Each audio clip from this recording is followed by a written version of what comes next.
Welcome back to my YouTube channel snacking awareness में आप सभी का फिर से स्वागत है। मैं शिखा आज आपके सामने फिर से एक न्यू अपडेट के साथ। आशा है कि आप लोग बढ़िया और मस्त होंगे। तो आज हम बात करने वाले सीटेट के एप्लीकेशन फॉर्म को लेके, उसके सिलेबस को लेके, उसके पैटर्न को लेके A to Z जानकारी मैं आज आपको इस वीडियो के माध्यम से देने वाली।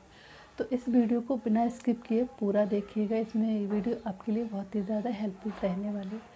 और जो नए बच्चे इस बार एग्ज़ाम में जो बैठने वाले उनके लिए तो ये वीडियो और भी ज़्यादा हेल्पफुल रहने वाली है। तो बने रहिए हमारे साथ। तो चलिए हम बात करते हैं सीटेट के पैटर्न को लेके। सबसे पहले हम स्टार्ट करने वाले हैं आपके सामने जो एप्लीकेशन फॉर्म जो फिल कर रहे हैं बच्चे, वो बच्चे वहाँ अभी बहुत सारी गलतियाँ कर रहे हैं। वो गलतियाँ कर रहे हैं उनके स्पेलिंग के, नाम में स्पेलिंग देख लो या उनकी लैंग्वेज को सब देख लो कि जो बच्चों को सबसे ज़्यादा जो प्रॉब्लम्स आ रही है वो बच्चों को लैंग्वेज को लेके आ रही है। CBSE की तरफ से जो एग्ज़ाम कराया जाता है, ये सीटेट का जो एग्ज़ाम वो 22 लैंग्वेज में कराया जाता है। बच्चे बड़े कन्फ्यूज़न रह जाते हैं कि कौन सी लैंग्वेज ले, फर्स्ट पे कौन सी लैंग्वेज रखें, सेकंड पे कौन सी लैंग्वेज रखें, क्या फ़र्स्ट और सेकंड पे दोनों लैंग्वेज सेम ले सकते हैं या नहीं ले सकते। तो ये सब चीज़ों को देख के बच्चे बड़े कन्फ्यूज़न में रहते हैं। जो पुराने बच्चे हैं उनको तो पता ही है, लेकिन जो अभी नए बच्चे हैं जो फर्स्ट बार इस एग्ज़ाम में बैठेंगे तो उनके सामने बहुत सारी प्रॉब्लम्स आ रही हैं। तो वो बच्चे क्या करें? तो वो बच्चे जब भी अपना फॉर्म फिल कराने जाएं तो पहली बात तो ये है कि वो साथ ही जाएं। ये नहीं कि किसी और से फ़ोन करके बोल दिया कि मेरा फॉर्म फिल करा दे, डॉक्यूमेंट सेंड कर दिए। तो ये गलतियां ना करें। आप खुद ही साइबर कैफ़े पे जाएं, उसके सामने बैठें, वो आपके सामने फॉर्म फिला तो उसको साथ के साथ चेक करते जाएँ, जिससे कि आपके फॉर्म में कोई भी मिस्टेक ना रहे। तो अब हम बात करते हैं लैंग्वेज। अब लैंग्वेज वाला जब साइबर कैफ़े वाला जब तो पूछता है कि क्या भरे, तो बच्चा वहीं गड़बड़ा जाता था कि वो क्या करे, किस लैंग्वेज को सिलेक्ट करे। फिर तो वो इधर से उधर फ़ोन घुमाएगा, सर इसमें कौन सी लैंग्वेज लेनी है, सर इसमें कौन सी लैंग्वेज ले, क्या हम ये भर सकते हैं, क्या हम ये सकते हैं। तो बहुत सारी प्रॉब्लम्स आती है। तो यही वीडियो में आपको बताने वाली। तो फर्स्ट लैंग्वेज में दोनों पेपर की बात करूँ, चाहे पेपर 1 हो या पेपर 2 हो। जब लेवल 1 की बात करते हैं तो जो लेवल 1 में जो अगर आपने फर्स्ट चॉइस हिंदी की है तो सेकंड चॉइस पे आप इंग्लिश, संस्कृत या उर्दू, तीनों में से आप कोई भी सब्जेक्ट ले सकते हैं। मतलब कि अब ज़्यादातर हिंदी और इंग्लिश का ही रहता है, बच्चे ज़्यादातर वही सब्जेक्ट लेते। उर्दू काफ़ी लोग बच्चे वो भी लेते जिन्होंने इंटर किया हो उर्दू से या ग्रेजुएशन किया हो उर्दू से, तो वो बच्चे उर्दू भी लेते हैं। तो फर्स्ट चॉइस पे आपकी हिंदी रहेगी, सेकंड पे आपका इंग्लिश या संस्कृत में से कोई सी सब्जेक्ट ले सकते हैं। अगर आप संस्कृत लेते हैं हिंदी के साथ में तो हिंदी और संस्कृत का जो सिलेबस होता है मतलब एक तरह से कॉमन होता है, ज़्यादातर कॉमन। पैसेज उसमें पूछा जाता है तो वही पैसेज उसमें पूछा जाता है। उसमें संधि, समास, ये सारे ज़्यादातर क्वेश्चन मतलब कि सेम से ही होते हैं, इक्वली मान सकते। अगर कुछ बच्चों का संस्कृत थोड़ा बहुत ठीक ठाक है तो वो बच्चे संस्कृत ही ले, जिससे कि उनके संस्कृत में अच्छे मार्क्स आएँ तो उनका और नंबर इंक्रीज़ हो। अगर जिन बच्चों की इंग्लिश अच्छी है तो बच्चे वो इंग्लिश ही ले, ज़रूरी नहीं कि वो संस्कृत ही ले। तो आप फर्स्ट में हिंदी और सेकंड में इंग्लिश, संस्कृत या उर्दू, तीनों में से कोई भी सब्जेक्ट यूज़ कर सकते हैं। लेकिन मेरा सजेशन ये है कि जिन बच्चों जो फर्स्ट लैंग्वेज में हिंदी लिया तो वो बच्चे क्या करते हैं, सेकंड लैंग्वेज भी हिंदी चॉइस कर लेते। तो ये बिल्कुल गलत होगा। ये गलत इसलिए होगा कि फर्स्ट में भी आपने हिंदी लिया और सेकंड में भी हिंदी लिया। तो इससे क्या हो सकता है, अभी तो प्रॉब्लम नहीं होगी, आपको फॉर्म एक्सेप्ट कर लेगा, सब कुछ हो जाएगा। लेकिन जब आपका एडमिट कार्ड आता है ना, तो वहाँ कहीं ना कहीं ये इशू पैदा होता है कि कहीं एडमिट कार्ड रुक ना जाए, क्या हो सकता है मैंने दोनों भर दिए। तो वो अभी से अपना सही कर लें। अगर आपने इंग्लिश लिया है फर्स्ट लैंग्वेज में तो आप सेकंड लैंग्वेज में हिंदी चॉइस कर सकते हैं। अगर आपने फर्स्ट में हिंदी लिया है तो सेकंड में आप संस्कृत ले सकते हैं या इंग्लिश ले सकते हैं। दोनों में से कोई भी सब्जेक्ट ले सकते हैं। ये बात है दोनों पेपर की। ये उसमें पेपर 1 में भी कॉमन रहेगा और पेपर हमारा सेकंड में भी कॉमन रहने वाला है। तो अब हम बात करते हैं इसकी फ़ीस की। इसकी फ़ीस जो जनरल की फ़ीस है पेपर 1 के लिए वो 1000 रुपये रखी गई है और जो ST SC और PH वालों के लिए वो 500 रुपये। अब बोथ पेपर यानी कि दोनों पेपर की जब हम बात करते हैं तो जनरल पेपर की जो फ़ीस 1200 रुपये रखी गई है और ST SC PH वालों के लिए जो फ़ीस रखी गई है वो 600 रुपये की गई है। तो अगर आप दोनों ही फॉर्म फिल करना चाहते हैं तो दोनों ही फॉर्म फिल कर सकते हैं। लेकिन मेरा सजेशन बस ये रहेगा कि जो बच्चे फॉर्म अभी तो फिल कर देते हैं, एग्ज़ाम भी दे देते हैं, लेकिन जब भर्ती होती है तो बच्चे क्या करते हैं, तो अपने पेपर पे ना फोकस करके उनका दोनों पेपर पे रहता है, तो ना तो उनका पेपर 1 ही अच्छे से क्लियर हो पाता है, ना उनका पेपर 2 ही क्लियर हो पाता है। लेकिन जो आपका सब्जेक्ट, अगर आपने बीटीसी किया है तो आप अपने फर्स्ट पेपर पे फोकस करें। अगर आपने बीएड किया है तो आप सेकंड पेपर भी फोकस करें।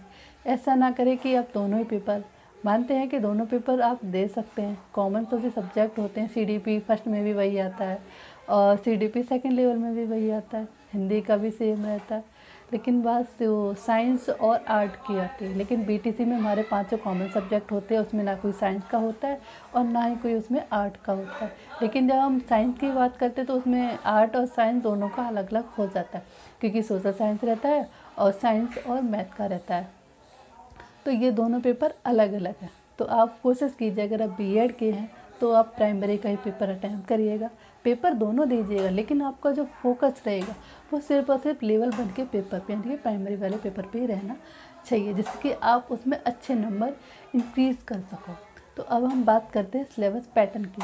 तो पैटर्न सबसे पहले हम जानते हैं कि कुछ बच्चों का कमेंट ये रहता है कि मैम इसमें नेगेटिव मार्किंग रहेगी कि नहीं रहेगी। जो नए बच्चे हैं, पुराने बच्चे हैं, उनको तो पता ही है कि वो बच्चे दे चुके हैं और क्या रहने वाला है इसका पैटर्न, कहाँ से ज़्यादा क्वेश्चन पूछे जाएंगे, हमें क्या पढ़ना चाहिए, क्या छोड़ना चाहिए। तो ये सब बच्चों के बहुत सारे कमेंट रहते हैं, तो उनको क्या पढ़ाया जाए, कहाँ से छोड़े, क्या पढ़ें, इम्पोर्टेंट क्या रहेगा, कहाँ से क्वेश्चन ज़्यादा अटैम्प्ट किए जा रहे हैं। तो वो सब हैं बच्चों के, जो नए बच्चे हैं उनके लिए, जो उन्हें अभी पास किया है, जो फर्स्ट टाइम एग्ज़ाम में बैठने वाले।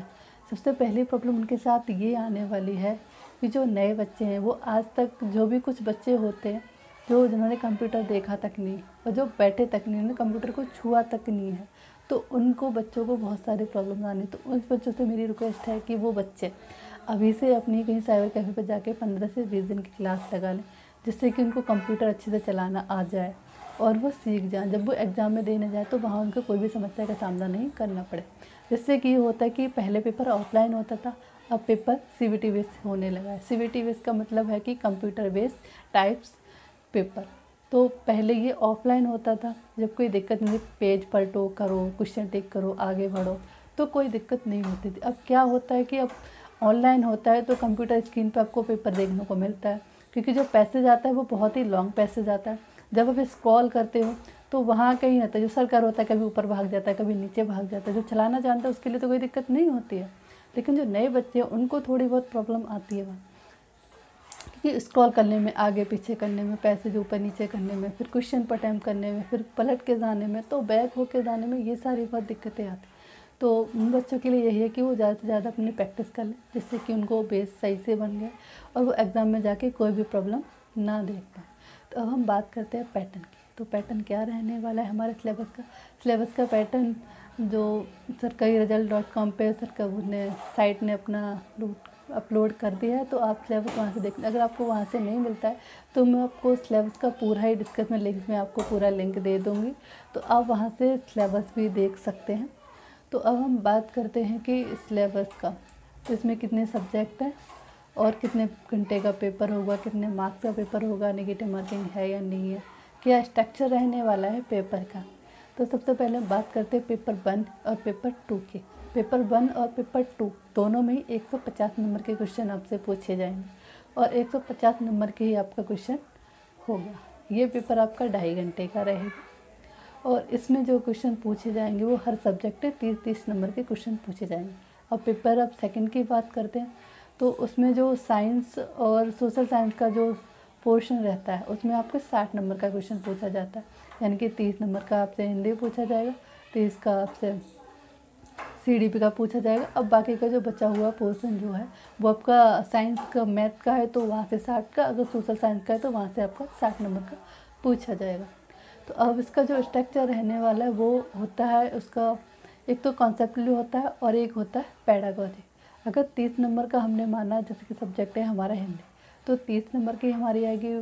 30 नंबर का जो पूरा पेपर होगा उसमें से 15 नंबर का आएगा हमारा पैडागॉजी और 15 नंबर का जो आएगा वो आ जाएगा कॉन्सेप्ट बेस्ड क्वेश्चन, यानी कि जो भी हमारी ग्रामर हो गया, पैसेज से आ गया, बहुत सारे टॉपिक्स होते हैं वहाँ से पूछ लिए। और 15 नंबर की जो आएगी पैडागॉजी, पैडागॉजी इस टाइप की आती है, वो नॉर्मल जो हमारे माइंडेड वाले जो हम बच्चों को पढ़ाने जाएंगे स्कूल में, तो वो आपका वेज देखते कि जो बच्चा तैयारी कर रहा है क्या वो बच्चे को पढ़ाने लायक है या नहीं, उसकी सोच कैसी है, वो किस तरह का सोचता है, किस बच्चे के लेवल तक सोचेगा। जैसे कि जो प्राइमरी का जो बच्चा होता है वो 1 से 5 क्लास तक होता है। जब भी हम जो बच्चे प्राइमरी की तैयारी करते हैं तो वो उन बच्चों को पढ़ाना होता है, तो वो वहाँ जाके जब जाएगा क्लास में तो बच्चों को कैसे डील करेगा, बच्चे को कैसे समझाएगा। तो ये चीज़ सारे पेडागोजी में आपसे पूछी जाती है कि पेडागोजी में कुछ थ्योरी भी होती है, कुछ डेफिनेंस भी होती है, और जो भी ज़्यादातर पूछा जाता है वो कॉमन से क्वेश्चन होते हैं जो आपको माइंड बेस्ड क्वेश्चन होते हैं, उसी के अकॉर्डिंग आपको टिक करने होते हैं। तो और हम आगे बात करते हैं, तो आप जितने भी ज़्यादा हो सके तो प्रीवियस ईयर के अब तक जितने भी पेपर हुए, जब से सीटेट ने या ऑफलाइन हो या ऑनलाइन पेपर हो, जितने भी स्टार्ट हुए हैं जब से, तो आप उनसे प्रैक्टिस कीजिएगा। उनसे ये होगा कि आपके उनका लेवल पता चलेगा, कहाँ से ज़्यादा क्वेश्चन पूछा जाता है, कहाँ से कम क्वेश्चन पूछा जाता है, किस पोर्शन को ज़्यादा उठाया जाता है। तो आप वहाँ से तैयारी कीजिएगा। आप ज़्यादा से ज़्यादा हो सके उतने प्रैक्टिस सेट पेपर लगाइएगा। पहले आप प्रीवियस ईयर पेपर लगाइए जितने भी हो सके, उसके बाद आप प्रैक्टिस पेपर लगाइए। पर डे एक प्रैक्टिस पेपर लगाना ज़रूरी है, जिससे कि आपकी प्रॉपर तैयारी रहेगी। उससे आपके नंबर पता लगते रहेंगे, आपका स्कोर कितना जा रहा है, हमें और कितने पढ़ने की ज़रूरत है, हमें और कितना पढ़ना चाहिए, हमारे नंबर कहाँ कट रहे हैं, हमें और मेहनत कहाँ करनी है, जिससे आपका ये स्कोर पता चलता रहता है। और आप अगर सीडीपी की बात करते हैं तो सीडीपी का पैटर्न दोनों ही पेपर में सेम रहता है। प्याजे वहाँ पूछा जाएगा तो प्याजे वहाँ भी, बाई गोस्की अगर उधर पूछा जा रहा है तो बाई गोस्की सेकंड पेपर में पूछा जाएगा। ये सारे कुछ पॉइंट होते हैं, जैसे इन्फेंसी एज है, चाइल्डहुड है, एडोलसेंस है, ये सारे उसकी स्टेजेस पूछ लिए जाती हैं, कैरेक्टर्स पूछ लिए जाते हैं, पीपल्स पूछ लिए जाते हैं। ये सारे कुछ सिद्धांत हैं और कुछ विशेषताएं हैं, दोनों में सेम ही रहती है। फ़र्क बस इतना होता है कि क्वेश्चन तो सेम आपसे वही पूछेगा, क्वेश्चन तो वही रहता है, लेकिन उसका जो पूछने का तरीका होता है वो थोड़ा सा चेंज कर देता है। तो वहीं आप फंस जाते तो समझो कि आप डूब गए।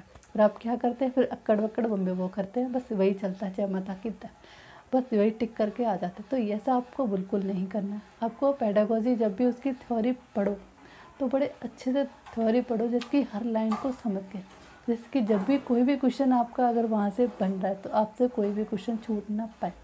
तो आप हमेशा ऐसे ही तैयारी करो, जो भी पढ़ो बेशक कम पढ़ो लेकिन अच्छा पढ़ो, कॉन्सेप्ट बेस पढ़ो, थोड़ा पढ़ो, पर ऐसा पढ़ो कि वो आपको हमेशा के लिए याद रहे। दिखावटी पढ़ाई नहीं करनी चाहिए, जिससे आपको खुद का ही लॉस होता है। तो आपकी हेल्पफुल की वीडियो अच्छी लगी होगी, तो आज हम इस वीडियो को यहीं एंड करते हैं। अगर आपको कोई भी प्रॉब्लम या इशू हो तो हम मुझे आपको कमेंट बॉक्स में बता सकते हो, तो आपको सॉल्यूशन मैं आपको कमेंट बॉक्स में दे दूँगी। तो आई होप कि आपको वीडियो पसंद आई होगी। शेयर एंड लाइक करना ना भूलें। तो आज के लिए बस इतना ही, धन्यवाद।